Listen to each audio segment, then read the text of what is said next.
Сегодня, 31 марта 2016 года, в рамках федерального дискуссионного проекта «Свобода слова» проходит второй весенний межвузовский турнир по парламентским дебатам.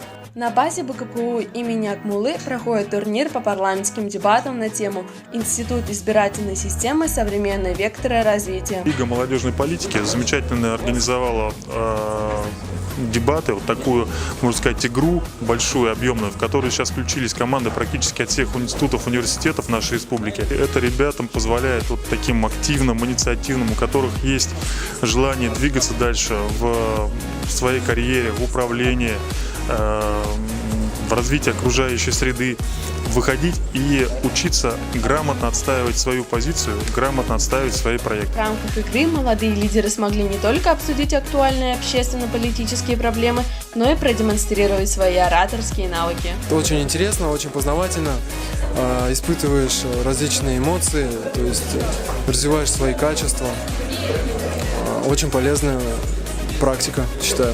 В дебатах могут принимать участие все желающие, я думаю, у кого есть своя точка зрения, кто хочет отстаивать свою точку зрения, и кто очень сильно заинтересован в политической сфере. Оценили интеллектуальный потенциал, мастерство и харизму участников компетентное жюри.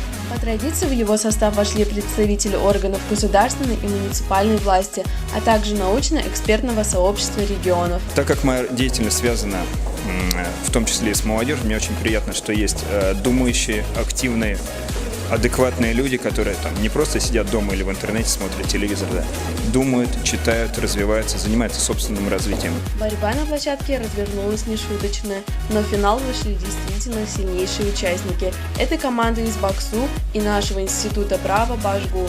Парламентские дебаты — это очень интересно, потому что это позволяет нам в дальнейшем грамотно выражать свои мысли и спорить на любые другие темы.